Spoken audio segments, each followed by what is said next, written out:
чамасы менен биз кече Карабал айыл өкмөтүндө өзүнүн районунда биринчи акимдин биринчи орун басары бар жетекчилер менен бар. Карабал айыл өкмөтү барбы? Кече маселелер боюнча жыйынтык эмне болду? Буларда факт бул 1 гектар 73 соту жери менен болгон. Буларда Ырсалиев дегендер бар экен.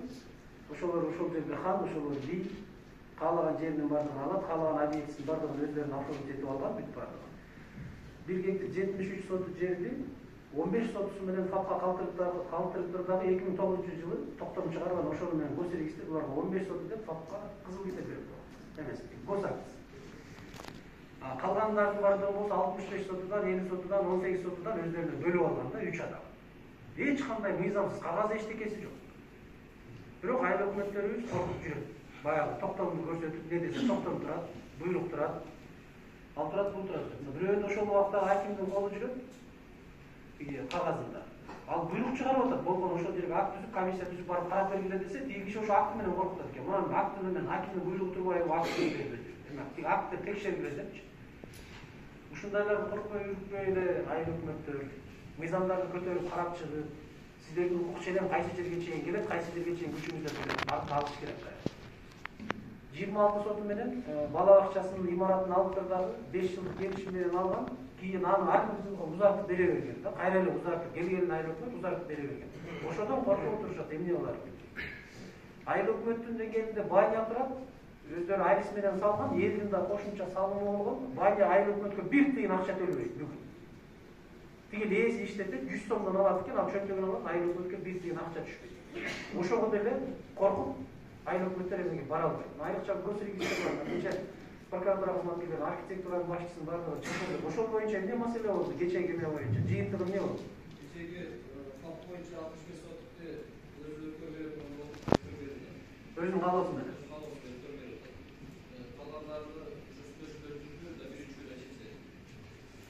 Айыл өкмөтүнүн орун басары бар экен, Ырсалиев Орозалы беле? Орозалы деген. Акимдин биринчи орун басарына дагы тапшырма берилди, кече бул кишиге дагы. Кызматтан четтетүү боюнча. Азыр ошол жанагы иштердин баардыгы бүткөнгө чейин убактылуу кызматынан четтетип, ошол иштердин жыйынтыгы чыккандан кийин толугу менен кызматына кетирүү боюнча. Бул айыл өкмөттүн колундагы эле нерсе, акимчиликтин колундагы нерсе. Корко турган, үргө турган мурдагыдай эч нерсе жок. Ушул маселеде буюрма протокол жазып атат, как раз ушул айыл өкмөттөрдөн мен орун басарым, айыл өкмөттүн орун басары анан жерлерди кайтаруу боюнча ошону киргизип койсок. Рахмат, отуруңуз. Экинчи маселе. Арабак району Юсупов айыл өкмөтү барбы?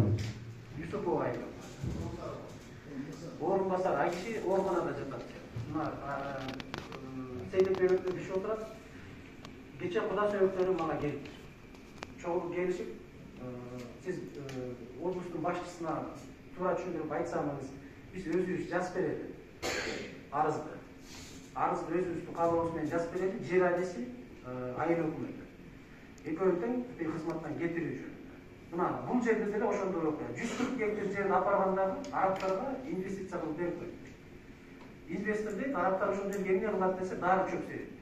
Дары чөп эмне деген дары чөп себет десе, бир кагазы жок. Дары чөп себиш үчүн саламаттык сактоо министрлигинен атайын токтому болуш керек. Ал жерде департамент бар, ошол дары чөп эмне дары чөп, ал эмне кылат, элге коркунучу барбы, ден соолугуна пайдалуу зыянбы деген биринчи аныктаманы берет, анан ошонун негизинде анан ошого уруксат берди. Бир кагазы жок, эмне десе соцпакет берди деп койгон, аны берип таштаган. Баягы кудасына, башкасына, куда сөйөп тургандардын бардыгына берилген жерлердин бүт бардыгы, же десем ушуна комиссия тарабынан аныкталды, акимдин биринчи орун басары комиссиянын төрагасы азыр ооруканага жатып алган экен айыл өкмөтү. Азыр комиссиянын жыйынтыгын чыгарып туруп, бул жерде да айыл өкмөттү да, жер адреsin дагы жумуштан кызматтан кетирүү боюнча акимге тапшырма болсо, бул жерде да ушул маселе менен чечиш керек. Экинчиси, отуруңуз, үчүнчү маселебиз могул Кара Суудагы достук чек арасы боюнча жарасат. Достук чек арасында бизде Кызылкыштак айыл өкмөтү. Ушу жанагы кольцевойдон баштап, ГАИнин жанынан баштап, майынын имаратынан баштап достукка чейинки аралык эң бүгүнкү күндө коркунучтуу аралык болот. Түн келди, ал жерде каракчылык, тоноочулук, айрыкча баягы чек арадан чыккан элдин бүт бардыгын коркутуп үркүтүү маселелери ошол жерде жүрүп атат. Ушу жарыктандыруу маселесин ушуну бөлүп туруп киргизип берсек, мына Кара Суу районунун бүгүн акими да биринчи орун басары да жок экен, акимдин орун басары. Баягы эскеле ал жерде жол жасалып атат да азыр. Эскеле столбаларга бир жак бетине бир алтыны, бир жак бетине алтын. орнотуп туруп жарыктандырып койду. Себеби ошол жерде жарандырган көп эме болуп атат, жанагы чоң жүк ташуучу машиналар, жеңил машиналардын бүт баардыгынын жүрүшүнө тоскоолдук келтирип аткан жер ошол жер. Ушул боюнча дагы бир тапшырма болсо, анан Төлөйкөн айыл өкмөтү. Отуруң, Төлөйкөн айыл өкмөтү барбы? Мына Төлөйкөн айыл өкмөтү боюнча дагы өзүңүз билесиз, тапшырма менен бүт баардыгы аныкталып, туура эмес кеткен жерлер 170, 370, 150 да. Кайра артка кайтарып алуу маселеси көтөрүлгөн. Бүгүнкү күндө кандай болуп атат жерлердин артка кайтышы ошол баягы аныкталган жерлер. Ал барып сотко көтөрбөйт, сотто карап атат.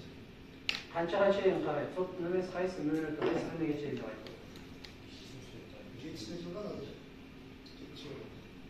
70 bir ayda oturun. Sizler bir ötközüp bergensizler. Баягы мыйзамсыз кеткен туура меселен бар. Директор болду деп Кароол айыл өкмөтү дагы, Юсупов айыл өкмөтү дагы, Төлөйкөн айыл өкмөтүндө дагы документтердин бүт баардыгы жасалган. Адамдар жүрөт, бирок ошолордун атынан кол коюп коюшкан, өздөрү эле жасап туруп кол койгон. Ал адам ал токтомду көргөн дагы эмес, протоколго дагы катышкан эмес, жыйынга эчтеке катышкан. Үчөөндө тең ушундай окуя да. Кол коюп берип койгон, бирок ошол тирүү адамдар айтып атат, бүгүнкү күндө мен ал жерге катышкан эмесмин. Кол койгон эмесмин, бул менин колум эмес деп. Ошол документтерге келгенде айыл өкмөттөрүнүн бүт баардыгына тапшырма болсо, мына райондук мамлекеттик администрация башчы айылдын орун басарлары отуруп атат. Коркпостон, үркпөстөн эле социалдык объектилерди айыл өкмөттүнүн эсебинде турган социалдык объектилерди эгерде мурда кийин сиздерден мурда азыр көпчүлүк айыл өкмөттөр жаңы келдиңиздер да, эскилер менен өтүп кеткен болсо башка колго. Социалдык объектиге эч кандай эч кимдин кол салууга мыйзам боюнча акысы жок. Эч кандай токтом айыл өкмөттүнүн токтому да башкасы да эч нерсеге жарабайт. Себеби ал социалдык объект мыйзам боюнча өзгөчө корголгон объект. Коркпой туруп эле бүт документтерин көтөрүп чыгыңыздар дагы районго кайрылыңыздар. Укук коргоо органдарына кайрылыңыздар. Эгер алардан чечилбей жатса, мына областка кайрылыңыздар. Бизден болсо да комиссия түзүп, ушул маселелердин айрыкча социалдык объекттер боюнча бир сыйра инвентаризация кылып чыкпасак, айыл өкмөттөрдүн көбү социалдык объекттерди тартып жиберген экенсиздер. Жерлерин айрыкча. Ошонун бүт баардыгын бир сыйра инвестиция кылып инвентаризация кылып туруп текшерип чыга турган болсок, биз бир топ жерлерди кайра социалдык объекттерге кайрылып деп айыл өкмөтүнүн жеңилдиги. Буларга муниципалдык менчикке берсек, анан булар аны кайра өздөрү баягы мыйзам чегинде пайдаланышат. Ушул менде 4 маселе боюнча сунуш.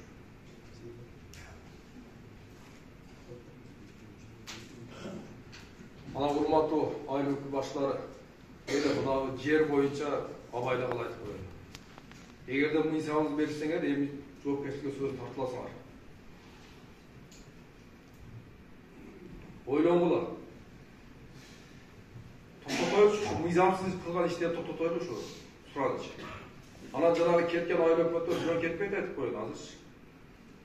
Жерлерди да өткөзүп берип, үстүнөн иш козбойт. Өткөзүп беребиз прокуратурагачы. Анан жоопкерчилик карасын, жөн эле кетип калбаш керек. Ошол анда мен ойлоймун, биз жакшы сүйлөшүп алдык деп турабы? Иштейли давай, дагы айтам. Ынтымак болуп, бири-бирибизге урмат, сый боло турган болсок, анда жакшы иштейли, бири-бирибизди сыйлайлы дагы. Анан анда иштеше албасаңар, анда капа болуш жок. Рахмат анда. Эсен аман үйгө жакшы жетип алыңыздар.